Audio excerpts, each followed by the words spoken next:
Okay, good evening everyone. Everyone has mark their presenty. सगळ्यांची presenty mark करून झाली आहे का?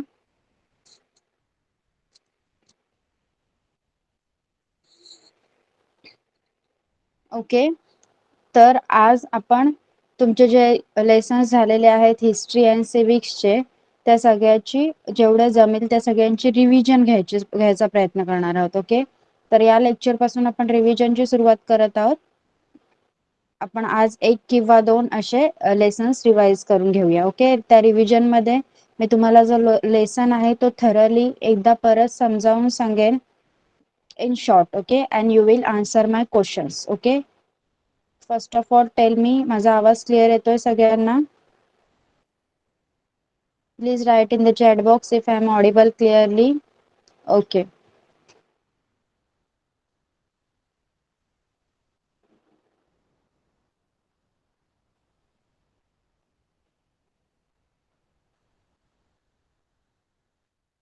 ते स्क्रीन दिसते का सगळ्यांना? Is my screen visible? Okay, thank you.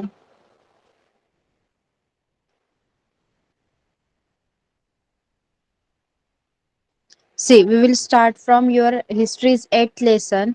That is states after the Maurya Empire. Okay, states after the Maurya Empire म्हणजे मौर्य एम्पायर नंतरचे, मौर्य राजघराणा नंतरचे कोणकोणती राज्य, कोणकोणती राष्ट्रे अस्तित्वात आली ते आपण बघणार आहोत. Okay,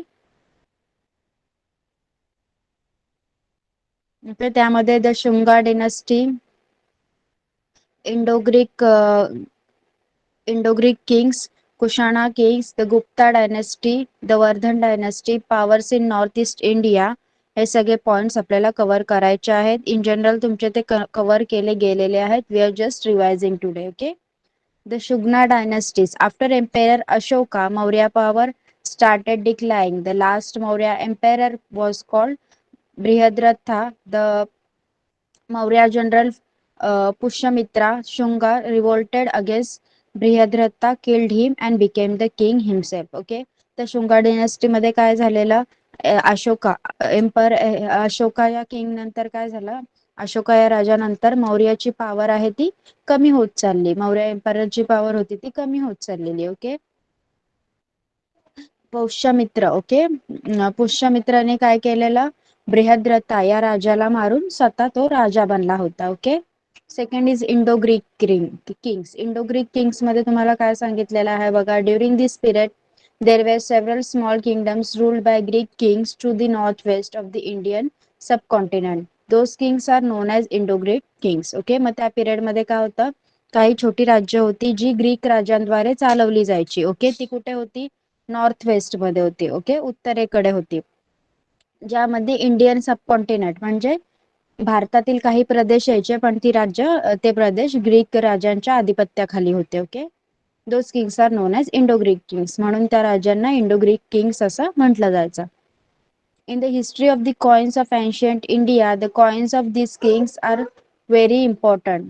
They had a tradition of putting the picture of the king on one side and that of a deity on the other side. Okay, त्यावेळी काय ट्रेडिशन होतं,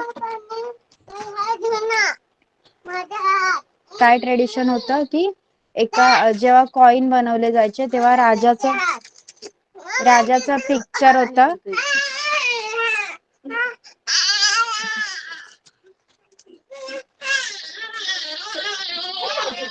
ट्रेडिशन वॉज की राजाचं पिक्चर, किंगचं पिक्चर त्या कॉइनच्या एका साइडवर कंपल्सरी दाखवलं जायचं. Okay, this tradition later took root in India. One of the famous Indo-Greek king was Menandar, who discussed Buddhist philosophy with the Buddhist भिक्खू नागसेना. मग यामधील एक इंडो ग्रीक किंग होता जो फेमस होता तो होता मेनंदर. ओके, त्याने काय केलेलं, जी बुद्धिस्ट फिलॉसॉफी आहे ती बुद्धिस्ट भिक्खू नागसेना सोबत डिस्कस केलेली. Menander is also referred to as Milinda. मेनंदरला मिलिंदा देखील म्हटलं जायचं. Okay, the questions that he discussed with Bhikkhu Nagsena led to the creation of the book Milinda Panha. The Pali word Panha means question. Okay, मग मिलिंदाने जे नागसेना सोबत ज्या गोष्टी discuss केलेल्या बुद्ध धर्माबद्दल त्या बुकला काय म्हटलं गेलं, मिलिंद पन्ना. मग पन्ना हा पाली भाषेतील एक वर्ड होता ज्याचा अर्थ क्वेश्चन असा होतो. ओके.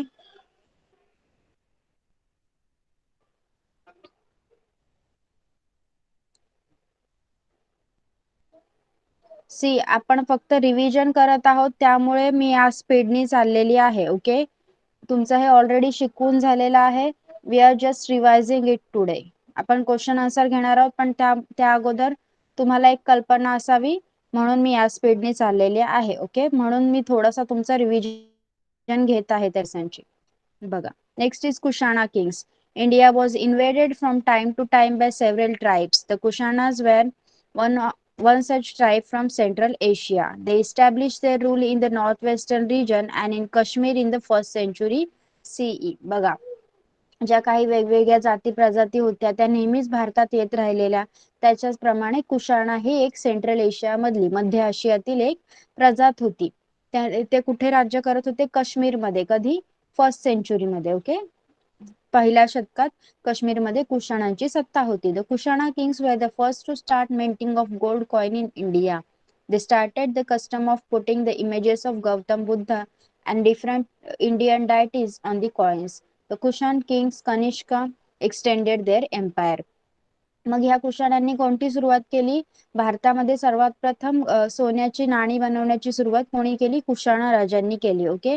मग त्यांनी काय प्रथा चालवली? गौतम बुद्धांची इमेज आहे, गौतम बुद्धांचं चित्र आहे, ते कॉइन वर उमटण्याची, किंवा जे मोठे मोठे भारतीय राजे किंवा मोठे मोठ्या भारतीय व्यक्ती होऊन गेल्या त्यांची प्रतिमा ही कॉइन वर उमटण्याचे कार्य कुशाणा राजांनी केले. त्या काळात कनिष्का हे त्यांनी स्वतःच कनिष्का हे राज्य वाढवलं, एक्सटेंड केलं. Okay. Emperor Kanishka. Kanishka's empire extended from Kabul in the west to Varanasi in the east. Okay. मग कनिष्काचं जे राज्य होतं, ओके, राजा कनिष्क होता, त्याचं जे राज्य होतं ते काबूल हे पश्चिमातला एक देश आहे. तिथून ते ईस्ट मधील वाराणसी पर्यंत त्याचं राज्य पसरलेलं होतं. Gold and copper coins minted by him have been found in north India. मग त्याने बनवलेली जी नाणी होती, सोन्याची आणि तांब्याची जी नाणी होती, ती नॉर्थ इंडियामध्ये म्हणजे उत्तर भारतात जेव्हा उत्खनन करण्यात आलं तेव्हा ती सापडली गेली. Okay. The fourth Buddhist council was held in Kashmir during his reign. He established the city of Kanishkapur and Kashmir in Kashmir. Okay. काश्मीरमध्ये कनिष्कपूर नावाचं जे शहर आहे ते एम्पेरर कनिष्काने वसवलेलं आहे. It is believed that the village of Kampur near Srinagar today could be Kanishkapur. Okay. मग असा विचार केला, असा मानणं आहे लोकांचं की आता श्रीनगरच्या जवळ जे कामपूर हे गाव आहे तेच त्या काळी कनिष्कपूर असू शकत होतं. Okay. The well known poet अश्वघोष live during the region of Kanishka. He wrote the text Buddhacharita and Vajrasuchi. The famous vaidya Charaka was also in Kanishka's court. Okay. मग जे आपण पुढच्या लेसन मध्ये जे बघितलं की नाही, वैद्य चारका वगैरे आयुर्वेदामध्ये आपण शिकलो यांच्याबद्दल. मग हे सगळे महान जे लेखक होते किंवा वैद्य होते ते कनिष्क राजाच्या काळात त्याच्या दरबारात होऊन गेले होते. Okay. Kushana kings. India was invaded from time to time. Okay, sorry. Now 8.4 is Gupta dynasties. Okay. The end of the 3rd century CE saw the rise of Gupta dynasties in North India. The Guptas remain in power for nearly 3 centuries. Sri Gupta was the founder of the Gupta dynasty. Samudragupta and Chandragupta too were the notable kings of the Gupta dynasties. Okay. मग गुप्त राजघराणे आले. गुप्त राजघराणे कधी आले? 3rd century मध्ये. Okay. 3rd century मध्ये उत्तर भारतात गुप्त राजघराण्याचा उदय झाला. त्यामध्ये काय होतं, जवळजवळ 3 शतकांपर्यंत गुप्त राजांनी आपली सत्ता चालवली. श्रीगुप्त होता, हा राजा होता, तो गुप्त राजघराण्याचा फाउंडर होता. त्याने गुप्त राजघराण्याची स्थापना केली होती आणि त्यामध्ये समुद्रगुप्त आणि चंद्रगुप्त दुसरा चंद्रगुप्त हे राजे फेमस होते भरपूर. ओके. समुद्रगुप्ता बद्दल काय सांगितलं आहे बघा. The expansion of the Gupta empire began during the reign of Chandragupta. Chandragupta I. His son Samudragupta defeated the smaller neighboring kingdoms and extended the empire further. In his time, the Gupta Empire spread from Assam up to Punjab. Okay, मग चंद्रगुप्त पहिला याच्या काळामध्ये गुप्त राजघराण्यांनी प्रगती करायला सुरुवात केली. मग समुद्रगुप्त होता, याने काय केलं, हा चंद्रगुप्त पहिल्याचा मुलगा होता, त्याने काय केलं, आजूबाजूची जी छोटी छोटी राज्य होती त्यांना हरवून टाकलं आणि आपलं स्वतःचं साम्राज्य वाढवलं. त्याने आपलं साम्राज्य आसाम पासून ते पंजाब पर्यंत वाढवलेलं होतं. He had also conquered the eastern coastal region up to Kanchi in Tamil Nadu. Due to these victories, his power came to be recognized everywhere. As a result, kings on the northwestern frontiers as well as those in Sri Lanka made treaties of friendship with him. मग त्या राज्याचा समुद्रगुप्ताचा एवढा प्रचार झाला की जे श्रीलंकाचे जे काही राजा होते त्यांनी त्याच्यासोबत मैत्री करण्याची इच्छा व्यक्त केली. A pillar inscription at Prayag describe समुद्रगुप्ताच कॉन्क्वेस्ट अँड विक्टरीज. मग प्रयागमध्ये जे खांब आहेत ज्याच्यावर लेणी कोरली गेली किंवा काही लिहिलं गेलं त्याच्यावर त्यातून आपल्याला काय समजून येतं, समुद्रगुप्ताने त्याचा विजयकार तिथे लिहिलेला आहे, जय जयकार तिथे लिहिला गेलेला आहे. Okay, this inscription is known as Prayag Prashanti and also as Allahabad Prashanti. या इन्स्क्रिप्शनला प्रयाग प्रशांती किंवा अलाहाबाद प्रशांती देखील म्हटलं जातं. He was an expert veena player. तो काय वाजवायचा, वीणा वाजवायचा. He minted coins which had a variety of images engraved on them. In one of them he is seen playing the veena. His name Samudragupta is engraved on it. त्याने जी नाणी बनवलेली त्यावर त्याने स्वतःचं वीणा वाजवणारं चित्र देखील कोरून घेतलेलं होतं. बघा इथे दिलेलं आहे आणि तिथे समुद्रगुप्त असं नाव देखील लिहिलं गेलेलं आहे. Okay, next is Chandragupta II. After Samudragupta, his son Chandragupta II ascended the throne. ही मग समुद्रगुप्तानंतर त्याचा पुत्र, त्याचा मुलगा चंद्रगुप्त दुसरा याने आपलं सिंहासन सांभाळलं. He extended the Gupta Empire towards the northwest. He also won Malwa, Gujarat and Saurashtra. मग त्याने स्वतःचं जे राज्य होतं ते नॉर्थ वेस्ट कडे वाढवायची सुरुवात केली. त्याने मालवा, गुजरात आणि सौराष्ट्र हे प्रदेश जिंकून घेतले. He established good relation with the powerful Vakataka rulers in the south by giving his daughter Prabhavati in marriage to Rudrasen II. मग त्याने त्याचे जे रिलेशन होते ते कुठे वाढवले, त्याची प्रभावती नावाची मुलगी होती तिचा विवाह त्याने रुद्रसेन दुसरा याच्याशी करून दिला आणि साऊथ कडे त्यांनी स्वतःचे जे रिलेशन होते ते वाढवले. There is an iron pillar at Mehrauli in Delhi, near Delhi. It has not rusted even in the course of the last 1500 years. It is an excellent specimen of the metallurgical skill of the ancient Indian people. The inscription on the pillar bears the name of a king called Chandra. It is on this basis that the iron pillar is assumed to be of the period of Chandragupta II. Okay, असं म्हटलं जातं की दिल्ली जवळ मेहरौली येथे एक iron pillar आहे. Okay, एक लोखंडी स्तंभ आहे जो एवढे 1500 वर्ष होऊन गेली तरीही त्याला थोडासाही गंज लागलेला नाही. ओके, रस्ट लागलेला नाही. म्हणजे त्या काळी लोकांनी जे स्पेसिमन बनवले त्यांचं किती मेटलर्जिकल स्किल चांगलं होतं हे दाखवलं जातं आणि असं मानलं जातं की चंद्रगुप्त दुसरा या काळामध्ये हा पिलर बनवला गेलेला आहे. Okay,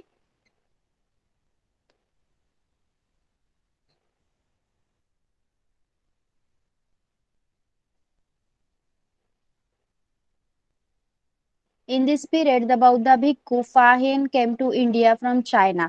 He has written an account of his travels in India. From his writing, we learn about efficient administration of Gupta emperors. Okay, मग त्याच काळात काय झालं, एक बौद्ध भिक्खू ओके फाहिन हा भारतात आला, चीन मधून भारतात आला आणि त्याने गुप्ता एम्पेरर बद्दल काही माहिती लिहिली. Okay, the Vardhan dynasty. With the decline of the Gupta power, many states emerged in North India. The Vardhan dynasty was one of them. Okay. मग जेव्हा गुप्तांचं राज्य संपत आलं तेव्हा नॉर्थ इंडियामध्ये, उत्तर भारतामध्ये काही दुसऱ्या सत्तांनी करायला सुरुवात केली. त्यामधील वर्धन डायनेस्टी हे एक होतं. Prabhakar Vardhan was a king of the Thanesar near Delhi. मग प्रभाकर वर्धन हा एक राजा होता the Vardhan dynasty was founded by him. त्यानेच वर्धन राजघराण्याचा शोध लावलेला. His son Harshvardhan expanded the Vardhan Empire up to the Nepal in north, up to the river Narmada in south, Assam in the east and Gujarat in the west. मग त्याचा मुलगा हर्षवर्धन याने आपल्या राज्याचा जो प्रसार होता तो कुठे केला? उत्तरेकडे नेपाळ पर्यंत, ओके, साऊथ कडे दक्षिणेकडे नर्मदा नदीपर्यंत, ईस्ट कडे आसाम पर्यंत आणि पश्चिमेकडे वेस्ट कडे गुजरात पर्यंत त्याने त्याचा प्रसार केला आपल्या वर्धना राज्याचा. He had cordial relations with Raja Bhaskar Varman of Kamrup, that is ancient Assam. He had also established friendly relations with the Emperor of China and even sent his ambassador to the Chinese court. मग त्याने आपला जो एक माणूस होता जे त्याच्या दरबारात असणारा एक अँबॅसिडर त्याने त्याला चायनाला पाठवलेलं होतं आणि त्या राज्यांची त्याने चांगली रिलेशनशिप मेंटेन केलेली होती. The capital of Harshavardhan's empire was Kannauj. Trade flourished during his reign. He spent a large portion of his revenue for the welfare of the people. Even 5 years he would distribute all his wealth amongst the people. Okay, every 5 years, sorry. तर हा एवढा हर्षवर्धन हा असा राजा होता ज्याने आपला जो जो कर गोळा करत होता तो सगळा त्याने आपल्या जनतेवर खर्च केला आणि प्रत्येक 5 वर्षांनी जो तो आपली जेवढी संपत्ती जमा होईल ती प्रजेमध्ये वाटून टाकायचा. Okay. The court poet Bana Bhatta wrote Harshacharita biography of emperor Harshvardhan. Okay. मग एका कवीने बाना भट्टा नावाच्या कवीने हर्षचरिता ही राजा हर्षवर्धन यांची बायोग्राफी म्हणजे त्याच्या जीवनावर आधारित एक पुस्तक लिहिलं. This text provides information on the life and achievement of Harshavardhan. Harshavardhan had become a follower of Buddhism but gave generous patronage to other religion too. मग या पुस्तकामध्ये हर्षवर्धनाबद्दल काही माहिती दिलेली गेलेली आहे. हर्षवर्धन हा बौद्ध धर्माचा अनुयायी होता पण त्याने दुसऱ्या धर्मांना देखील तसंच वेटेज दिलं गेलेलं होतं. He wrote 3 Sanskrit plays, Ratnavali, Nagananda and Priyadarshika. The Buddhist bhikkhu Yuan Shuang had came to India from China during his region. मग त्यावेळी एक बुद्धिस्ट भिक्खू जो युआनशांग नावाचा बुद्धिस्ट भिक्खू चायनावरून इंडियामध्ये त्याच्या काळामध्ये आला होता. Okay. He traveled to all parts of India. He stayed at the Nalanda University for 2 years. On returning to his homeland, he translated many Buddhist manuscripts into Chinese. मग तो आला आणि कुठे राहिला? नालंदा युनिव्हर्सिटी मध्ये राहिला. ओके. आपण पुढे हे शिकलेलो होतोच. आणि नंतर त्याने काय केलं? जाऊन जे बुद्ध धर्माचे काही पुस्तकं होती, लेख होती, त्याला चायनीज भाषेत ट्रान्सफर केलं. Okay. Powers in Northeast India. A story in Mahabharata tells about the marriage of Arjuna and Ulupi, the princess of Manipur state in East India. महाभारतामध्ये आपल्याला अर्जुन आणि उलुपी एक राजकुमारी होती मणिपूर राज्यातील. ओके. त्यांच्या लग्नाबद्दल सांगितलं जातं. The state of Kamrup emerged in the 4th century CE.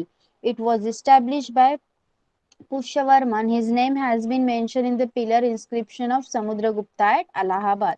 समुद्रगुप्ताने जिथे पिलर इन्स्क्रिप्शन बनवलं आहे त्यामध्ये पुष्यवर्मन या राजाची माहिती सांगितली गेलेली आहे. Many inscriptions of the Kamrup kings are available. The epics Mahabharata and Ramayana use the name Prayagjyotish for Kamrup. The capital of that state was Pragjyotishpur. Today we know it as a city of Guwahati in Assam. आसाममधील गुवाहाटी हे शहर त्यावेळी प्रागज्योतिषपूर या नावाने ओळखलं जायचं. Okay. रामायणामध्ये त्याचा उल्लेख केलेला आहे. In the book Periplus of the Erythraean Sea, Kamrup is mentioned as किरहदिया or the region of the Kirat people. Kamarup याला किराट पीपल म्हणजे किराट लोक राहायचे ते तो प्रदेश असं म्हटलं गेलेलं आहे. The Kamarupa kingdom extended in the Brahmaputra river basin, Bhutan, some parts of Bengal and Bihar. मग जो कामरूप किंगडम आहे, राज्य आहे, ते कुठे कुठे पसरलेलं होतं? ब्रह्मपुत्रा नदीच्या बेसिन मध्ये म्हणजे तिचा जो गाळ निघायचा त्याच्याने जे प्रदेश बनलेलं होतं तिथे भूतान तसंच बेंगाल आणि बिहार येथे तो वसलेला होता. During the region of the king Bhaskar Varman Xuanzang had visited Kamarup. Bhaskar वर्मनाच्या काळात कामरूपला युआन शॉंग या बुद्धिस्ट भिक्खूने चायनीज भिक्खूने भेट दिली होती. In this chapter we learn about the different kingdom in north India that emerge in the period after the Mauryas. मग या lesson मध्ये आपण काय शिकलो की मौर्य राज्याच्या ऱ्हासानंतर कोणकोणती राज्य पुढे आली आणि त्यांनी राजांनी कोणकोणती कामगिरी केली. Okay, everyone has understood. सांगा मला, सगळ्यांना समजलेलं आहे का? ओके, रिव्हिजन होती. That's why I gave so fast. Okay, आता आपण क्वेश्चन आन्सर घेऊया. Please write your name in the chat box while answering the question. Okay, the first question is you have to name. Okay, name सांगायचं आहे. The kings who started the minting of gold coin in India. इंडियामध्ये gold coin बनवण्याची प्रथा कुठल्या राज्यांनी सुरू केली?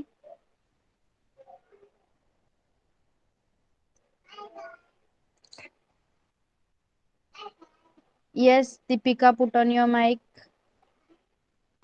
Ma'am, yes. Kushan राजांनी भारतात सोन्याची नाणी पाडण्याची सुरुवात केली.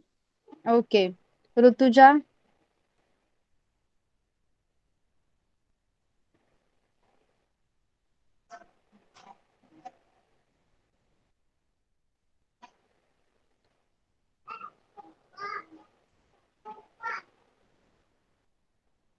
Okay, the second question is the city established by Kanishka in Kashmir. The city established by Kanishka in Kashmir. Anagha? Ma'am मैं ऑडिबल? Yes. कनिष्कपूर. Yes.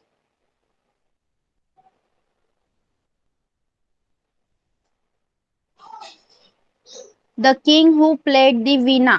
कोणता राजा वीणा वाजवायचा? Rutuja. रुद्रगुप्त. Okay. Another name for Kamrup. Kamrup या राज्याला कोणतं नाव दिलं गेलेलं होतं?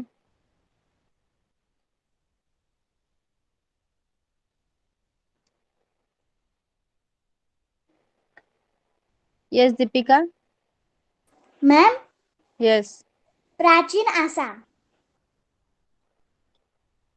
प्राचीन आसाम. Okay, wait.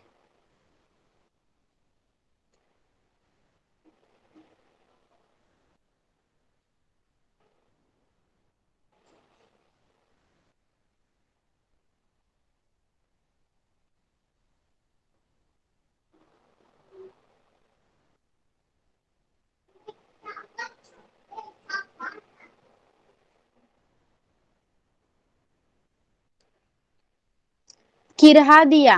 ओके, इथे कामरूप या राज्याला किर्हादिया हे नाव दिलेलं आहे. आत्ता हे प्राचीन मधील आत्ता या Mahabharat and Ramayana use the name Pragjyotish for Kamrup.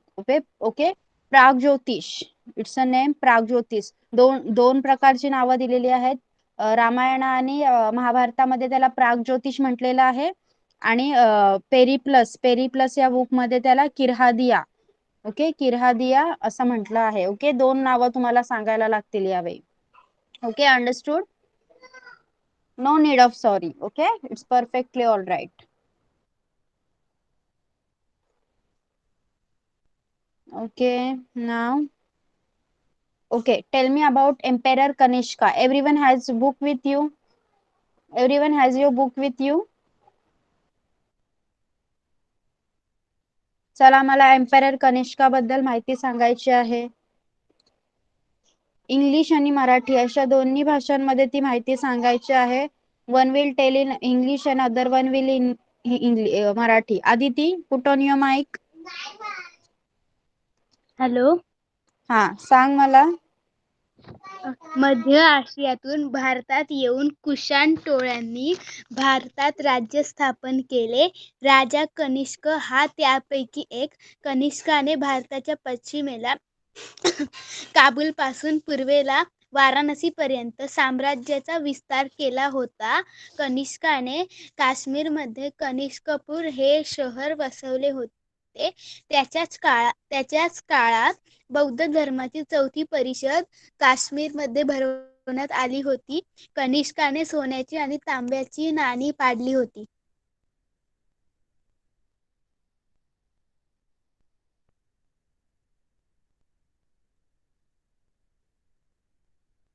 Okay, anyone else in English? Who will tell in English? Yes, Deepika, put on your mic.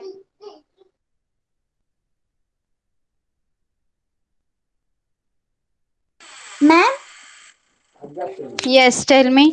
Kanishka's emperor extended from Kabul in the west to Varanasi in the east. Gold and copper coins minted by him have been found in North India. The fourth Buddhist council was held in Kashmir during his region. He established the city of Kanishkapur in Kashmir. It is believed that the village of Kampur near Srinagar today could be Kanishkapur. The well-known poet Ashwaghosh lived during the region of Kanishka. He wrote the text Buddha Charitra and Vajrasuchi. The famous Vedic Charak was also in Kanishka's court. Good one.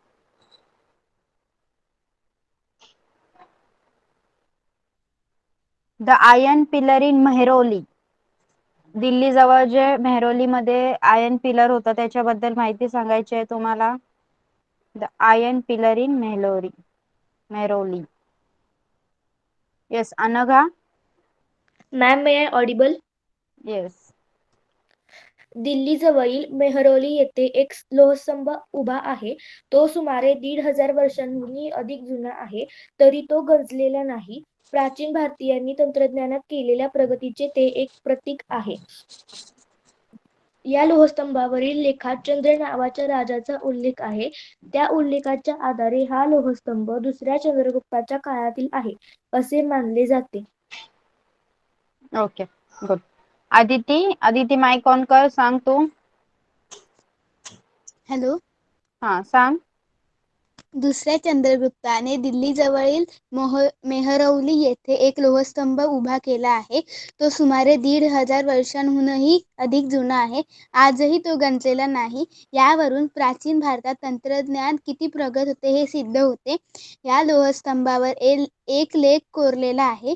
त्यावर चंद्र नावाच्या राजाचा उल्लेख केला आहे.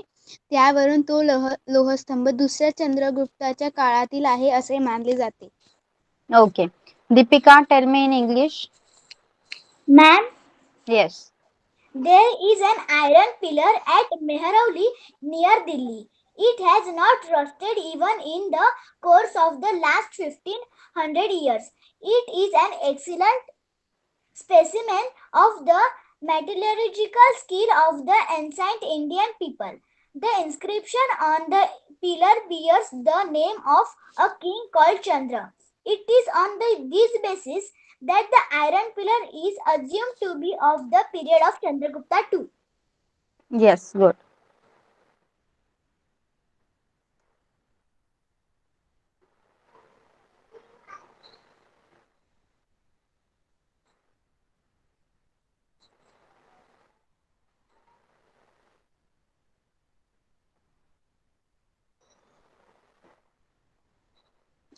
Okay, इथे एक puzzle प्रमाणे दिलेला आहे, पण we will take it as question answer. Okay, एक वन वर्ड आन्सर तुम्हाला यामध्ये सांगायचा आहे. सांगा, king in Indian language. Indian language मध्ये त्या काळी किंगला काय म्हटलं जायचं? चॅट बॉक्स मध्ये आन्सर लिहा. फक्त वन वर्ड मध्ये आन्सर सांगायचा आहे तुम्हाला. राजाला कोणता शब्द वापरला या लेसन मध्ये? सांगा लवकर. सम्राट. Sorry, you have to write in the chat box.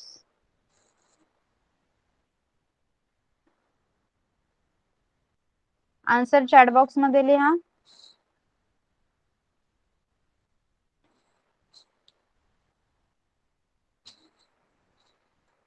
लिहा लवकर. येस, सम्राट, एम्पेरर.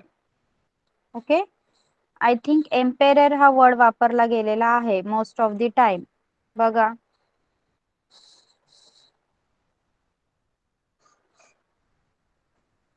ओके, मोस्टली एम्पेरर हा वर्डच वापरला गेलेला आहे.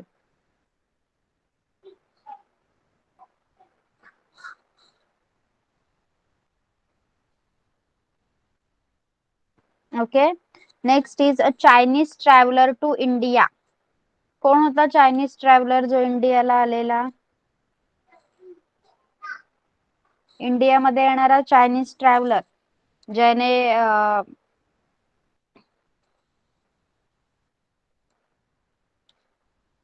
नीट नाव लिहा. तुमच्याकडे नोळे आहे ना टेक्स्टबुक? नीट नाव लिहा.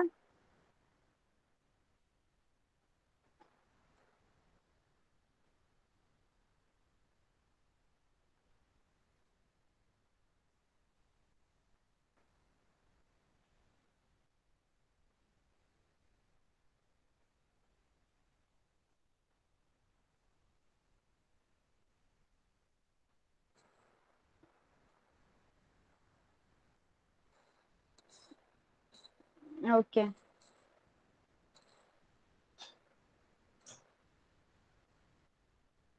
अ famous Indo Greek king had discussion with this Buddha bhikkhu. कोण बुद्ध भिक्खू आलेला? तो पण चायनीज होता, सांगा.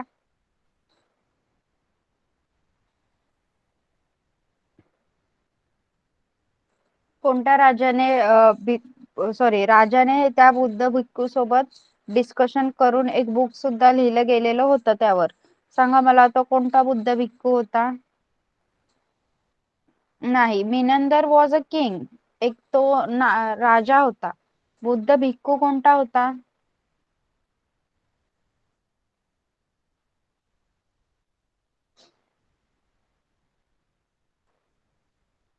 युआन श्वांग. ओके, युआन श्वांग होता तो बुद्ध भिक्खू. बघा इथे दिलेला आहे.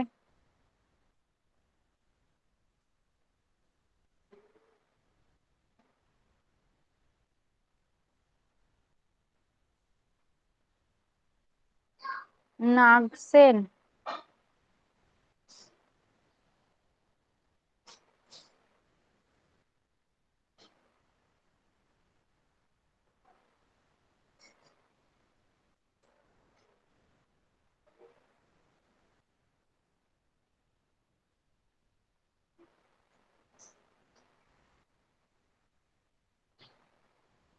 मॅम, येस, तुम्ही म्हणाला होता की त्या भिक्खू सोबत एका राजाने डिस्कशन केलं होतं.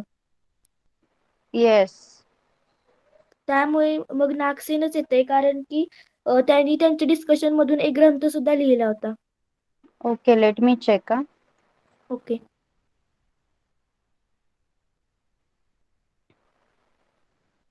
The question that he discussed with Bhikkhu Nagsen. Okay, good. Okay. Okay, Milind या राजाने नागसेन या भिक्खू बरोबर डिस्कशन करून मिलिंद पन्हा नावाचा एक ग्रंथ लिहिला होता. Yes, good.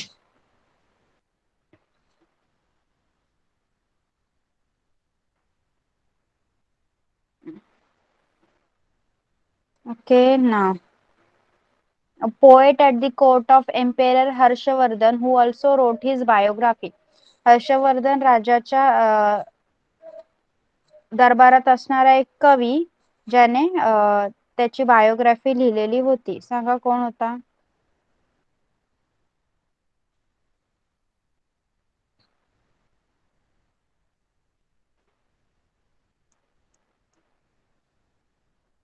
हर्षवर्धन राजा होता, त्याच्या दरबारात असणारा एक कवी ज्याने त्याची बायोग्राफी लिहिलेली होती. येस, बाणा भट्ट. ओके, बाणा भट्ट नावाचा पोएट कवी होता. हर्षवर्धन राजाच्या काळात दरबारात त्याने त्याची बायोग्राफी लिहिलेली होती. Okay, Rutuja, you got the question.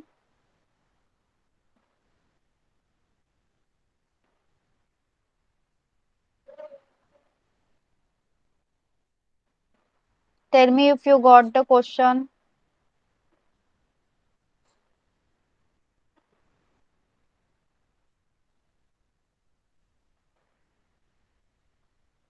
Okay, the next is Chandragupta II conquered this state neighboring Gujarat.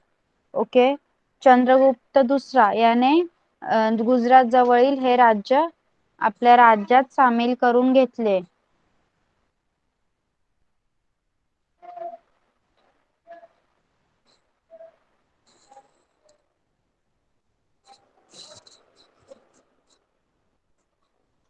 Yes, Saurashtra.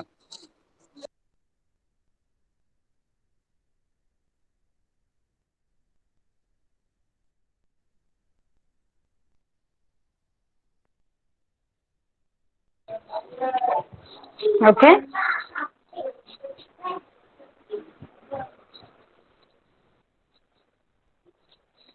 A Pali word that means question. पालीमध्ये क्वेश्चन प्रश्नाला काय म्हटलं जायचं? पाली भाषेत क्वेश्चनला काय म्हटलं गेलंय? पन्ना. Okay, good.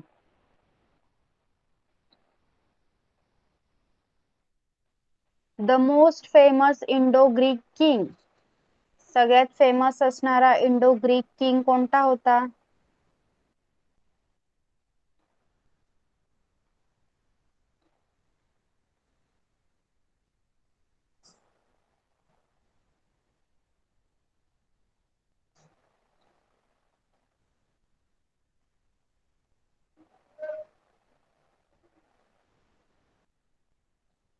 मेनंदर. ओके.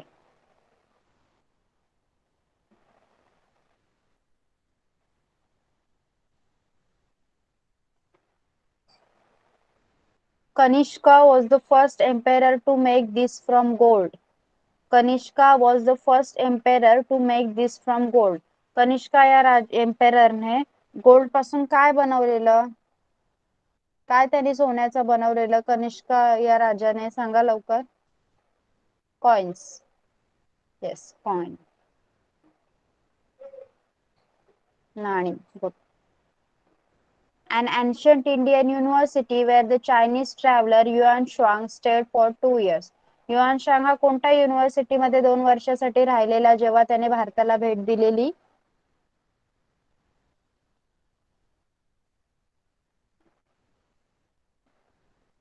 जेव्हा युआन शांग ने, येस, नालंदा युनिव्हर्सिटी.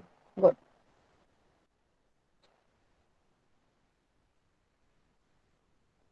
ओके, इथे एक लेसन आपला एंड झालेला आहे.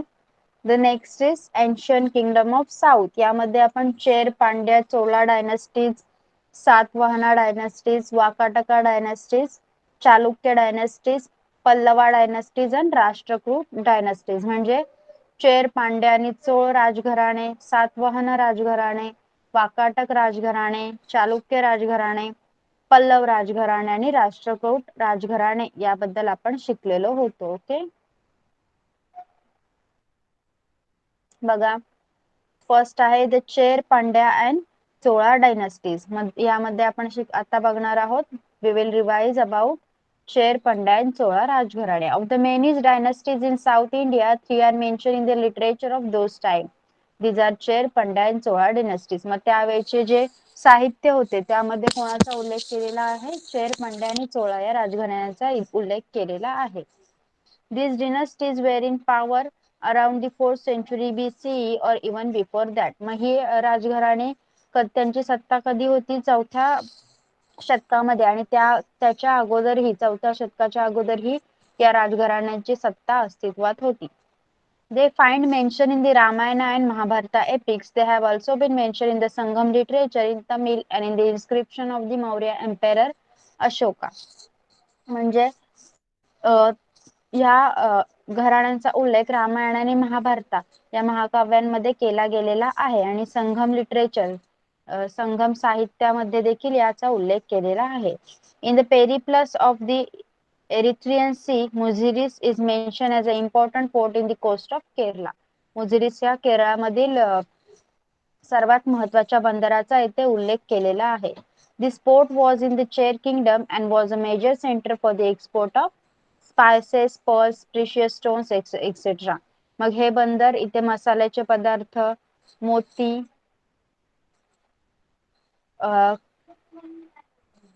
काही मौल्यवान दगडे याचा उल्लेख केला जायचा. ओके, त्याचा व्यापार, त्याची ने-आण केली जायची. कुठे त्याची ने-आण केली जायची, कुठे एक्सपोर्ट केलं जायचं, हे सगळं इटलीमध्ये, रोम मध्ये. Okay, the Pandya kingdom was a part of today's Tamil Nadu. There was a great demand for their high quality pearls. The capital of this kingdom was Madurai. The ancient kingdom of the Cholas occupied the region of Tiruchirappalli in Tamil Nadu. Okay, मग पंड्या राजघराण्याची सत्ता कुठे होती? तमिळनाडूमध्ये. Okay, Tamil Nadu याचं ते part होतं. ते लोक काय करायचे, त्यांच्या राज्यात जास्त मौल्यवान मोत्यांना मागणी होती.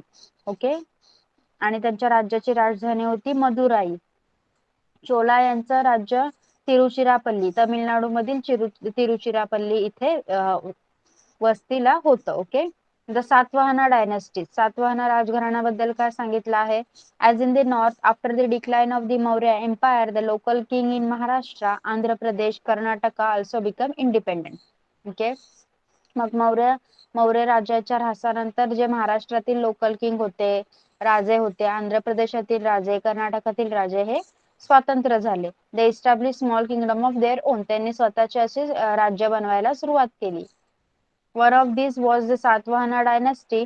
प्रतिष्ठान or the present day Paithan in Maharashtra was their capital. मग महाराष्ट्रातील जे पैठण शहर आहे आत्ताच, ते सातवाहन राज्याची राजधानी होतं. King Simuka was the founder of the Satavahana dynasty.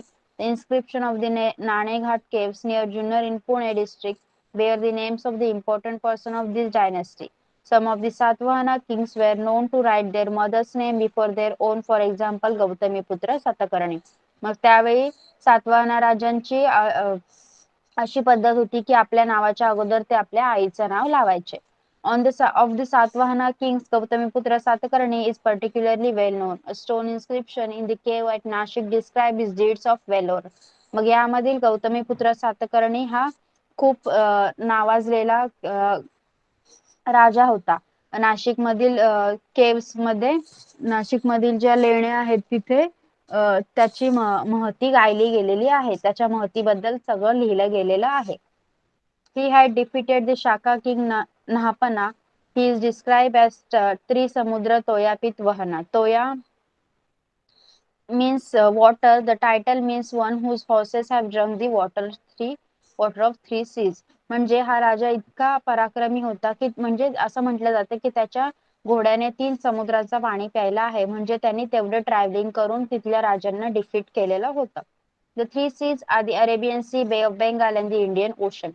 During this region, the empire of the Satavahanas extended from the river Narmada in north to the Tungabhadra river in south. मग त्या गौतमीपुत्र सातकर्णीच्या राज्यामध्ये सातवाहन राज्याचे राज्य हे उत्तरेकडील नर्मदा नदीपासून ते दक्षिणेकडील तुंगभद्रा नदीपर्यंत पसरलेलं होतं. The famous poetic work Gatha Saptarshi in Maharashtra, a Prakrit language, was composed by the Satvahana king Hala. मग महाराष्ट्री ही त्या काळची एक प्राकृतिक प्राचीन भाषा होती. त्यामध्ये लिहिलेलं सप्तशती हे काव्य आहे. ते कोणी लिहिलेलं होतं? हला नावाच्या सातवाहन राजाने लिहिलं गेलं होतं. This work provide information about life of the people during the Satavahana period. मग त्या काळी लोकांचं लोकजीवन कसं होतं असं त्या काव्यामध्ये सांगितलं गेलेलं आहे.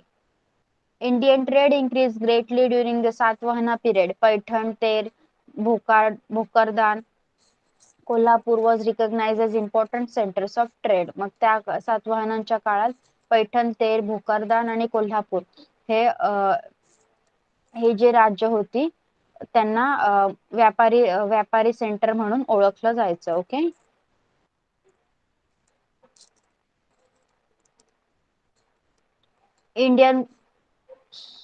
During this period, many artistic objects were produced at these places. Indian goods were exported as far away as Rome. मग या काळात काय केलं जायचं?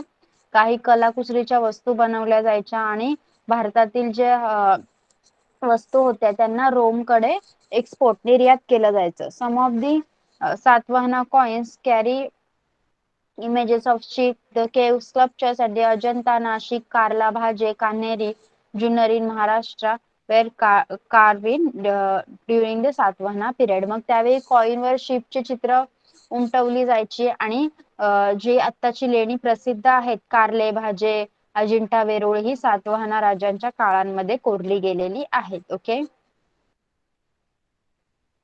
The Vakatak dynasty. The power of the Satavahanas began to weaken by the 3rd century CE.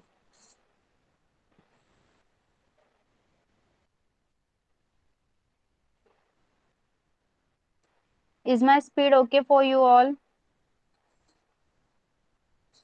Is my speed okay? Okay, thank you. See. The power of the Satavahanas began to weaken by the 3rd century CE. Among the dynasties that emerged after that, the Vakataka was a powerful dynasty. It was founded by the king Vindhyashakti. Okay, मग सातवाहन राज्यांच्या ऱ्हासानंतर विंध्यशक्ती या राजाने स्वतःचं राज्य स्थापन केलं, राजघराणा स्थापन केलं, ज्याला वाकाटक राजघराणा म्हटलं जातं. He was succeeded by Pravarsen I. After his death, the kingdom of the Vakatakas got divided. There were two main branches. The capital of the first at Nandivardhan near Nagpur, and the capital of the other branch was Vastalgam, which is today's Washim. Okay, मग नंतर काय झालं, विंध्यशक्ती राजाच्या मृत्यूनंतर त्या राज्याचे दोन भाग करण्यात आले, ज्याचं पहिलं कॅपिटल होतं नागपूर जवळील नंदीवर्धन आणि दुसरं कॅपिटल होतं वस्तलगोम, जे आत्ताचं वाशिम हे शहर आहे. Pravarsen I, son of Vindhya Shakti, extended the Vakataka kingdom in the north up to Malwa and Gujarat, and in the south up to Kolhapur. At that time, Kolhapur was known as Kuntal. मग प्रवर्सन पहिला या राजाने काय केलं, स्वतःचं वकाटक राज्य होतं ते उत्तरेकडे मालवा आणि गुजरात आणि दक्षिणेकडे कोल्हापूर पर्यंत पसरवलं. त्यावेळी कोल्हापूर या राज्याला कुंतल असं संबोधलं जायचं. Okay. We have read that the Gupta Emperor Chandragupta II had married his daughter Prabhavati to Rudrasen II, the Vakataka king. Varahadeva, minister of Vakataka king Harishen, was a follower of Buddhism. Cave number 16 at Ajanta was dug at his instance. मग आपण आता मागच्या lesson मध्येच बघितलं की चंद्रगुप्त दुसरा याने त्याची मुलगी प्रभावती हिचा विवाह रुद्रसेन दुसरा याच्याशी करून दिलं होतं. रुद्रसेन दुसरा हा वाकाटक राजा होता. ओके. मग वराहदेव हा जो मिनिस्टर होता, एक मंत्री होता वाकाटक राज्यातील, Varahadeva minister of Vakataka king Harishena. Vakataka राजा होता हरिशेन, त्याच्या राज्यातील एक मंत्री होता वराहदेव नावाचा. तो एक बुद्धिझमचा, बुद्ध धर्माचा अनुयायी होता. मग त्याच्या आठवणीमध्ये अजंतामधील जे लेणी 16 नंबरची लेणी आहे ती त्याच्या आठवणीमध्ये कोरली गेलेली आहे. Some other caves at Ajanta were dug and beautified with painting during Harishena's region. The Vakataka king Pravarsan II composed Setubandha in Maharashtri, a Prakrit language. Similarly, Kalidasa's Meghdut also belonged to this period. मग कालिदासाचं मेघदूत आणि सेतुबंध हे जे काव्य आहेत किंवा हे लेख आहेत ते वकाटका राजांच्या काळात लिहिले गेलेले आहेत. Next is Chalukya dynasty. The Chalukya dynasty in Karnataka was a powerful one. The kingdom of Kadamba, Kalachuri and had become powerful after the decline of the Vakatakas. But Chalukya king established their dominance over all of them. Pulakeshi I established the role of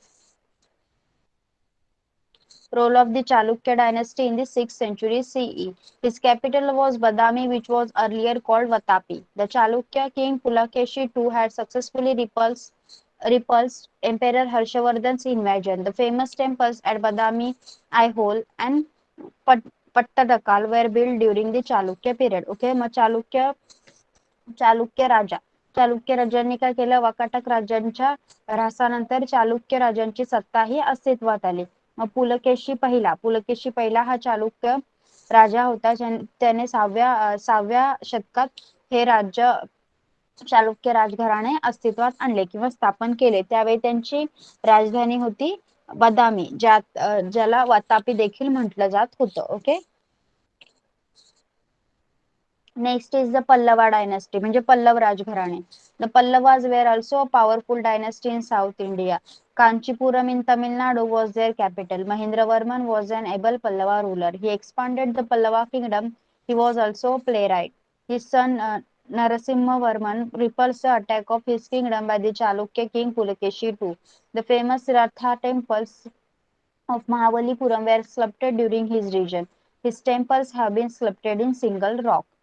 बघा तमिळनाडू हे पल्लव राजांचं पल्लव राजघराण्याचं हे capital होतं. Okay, Kanchipuram in Tamil Nadu मधील कांचीपुरम हे पल्लव राजघराण्याचं राजधानी होती. महेंद्रवर्मन हा राजा होता. त्याने पल्लव राजघराण्याचा मोठा विस्तार केला, जो नाटक सुद्धा लिहायचा. त्याचा मुलगा होता नरसिंहवर्मन. त्याने काय केलं, चालुक्य राजा पुलकेशी दुसरा याने त्याच्यावर जो अटॅक केलेला त्याला परतून लावलं.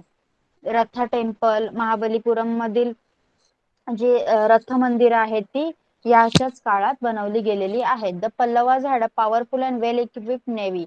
During this period, India came in close contact with the countries of Southeast Asia. Internal and foreign trade flourished. Yuan Shuang had visited Kanchi and recorded that people of all religions received tolerant and just treatment under the rule of Pallava king. मग पल्लवा राजांच्या काळात व्यापार वाढत गेलेला होता. जे south east Asia मधील जे देश आहेत त्यांच्याशी आपला भारताचा व्यापार वाढला गेलेला होता. युआन शुंग याने पल्लव राजांच्या काळात देखील कांचीला भेट दिली होती आणि तिथे त्याला समजून आलं होतं की पल्लवा राजे हे सगळ्या धर्मांना समान मानत होते. The Rashtrakuta dynasties, Rashtrakuta राजघराणे. At the height of their power, the dominion of Rashtrakuta dynasty extended from the Vindhya mountain up to Kanyakumari in south. Their power was first established in Maharashtra by King Dantidurga. Krishna Raja I had the famous Kailas temple carved at Ellora. मग राष्ट्रकूट राजघराणे विंध्य पर्वतापासून ते कन्याकुमारी पर्यंत पसरलेलं होतं. Okay, महाराष्ट्रातील जो राजा होता दंतीदुर्ग याने त्याची सत्ता राष्ट्रकूट घराण्याची सत्ता ही स्थापन केलेली होती. कृष्ण राजा पहिला याने कैलास टेम्पल जे वेरूळ येथील कैलास मंदिर आहे ते कृष्ण राजा पहिला याने खोदून घेतलं आहे. Up to now we learn about different dynasties. बघा, या लेसन मध्ये आपण वेगवेगळ्या प्रकारची राजघराणे शिकलो. ओके, सो सांगा मला, whose name did the Satavahana king write before their own. Chat box मध्ये आन्सर लिहा. सातवाहना राजघराण्यातील राजे स्वतःच्या नावा अगोदर कोणाचं नाव लावायचे? लिहा चॅट बॉक्स मध्ये आन्सर. Yes, mother. त्यांच्या आईचं नाव लावायचे. The ancient name of Kolhapur. कोल्हापूरचं नाव सांगा. Yes, quintal.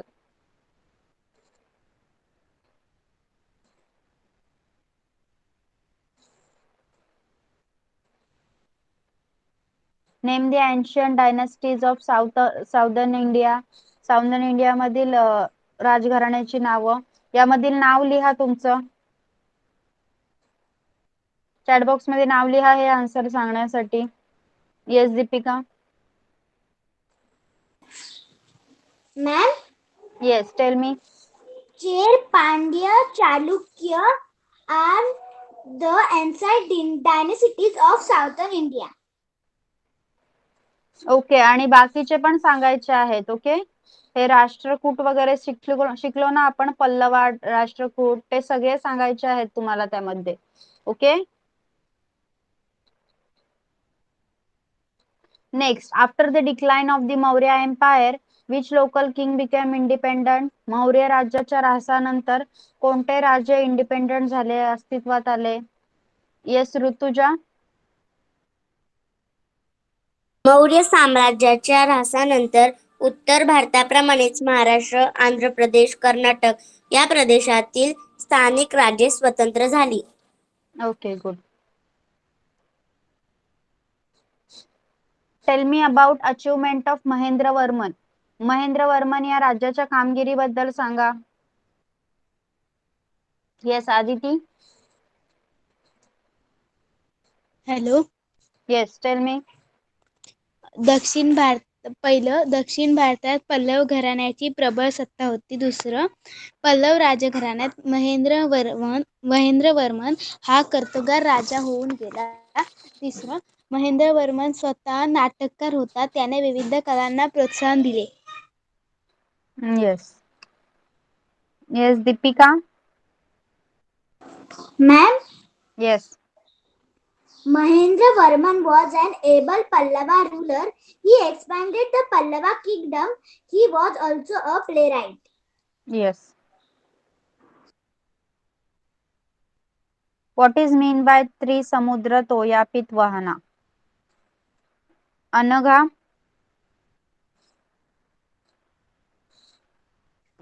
मॅम मैं ऑडिबल? येस. अनघा, मी इथे तुझा एक करेक्शन करते. You have to ask am I audible. Okay, माझा आवाज येतोय का? It's called as am I audible. Okay okay ma'am. Okay, tell me the answer. Trisamudra Toya Pitavahana तोय म्हणजे पाणी. घोडे हे राजाचे वाहन आहे. ज्याच्या घोड्यांनी 3 समुद्रांचे पाणी प्यायले आहे असा राजा, त्याचा असा अर्थ होतो. 3 समुद्र म्हणजे अरबी समुद्र, बंगालचा उपसागर आणि हिंदी महासागर. Okay, good. What goods were exported from Muziris port? Muziris या बंदरावरून कोणत्या वस्तू निर्यात केल्या जायच्या? Yes, Deepika. Ma'am, yes. in the Periplus of the Erythraean Sea, Muziris is mentioned as an important port on the coast of Kerala. This port was in the Chair Kingdom and was a major center for the export of spices, pearls, precious stones, etc. to Rome in Italy and to other countries of the West. Okay, good. Okay, now in today's session we have completed 2 lessons and you all have answered very nice. Okay, next session we will take revision of the other 2 lessons. Okay, next session मध्ये आता आपण अजून 2 लेसनचे revision घेऊया आणि ते continue करूया. Okay, चला bye bye. Now you all can leave the class. Thank you so much. Bye ma'am. Bye bye ma'am. Bye bye.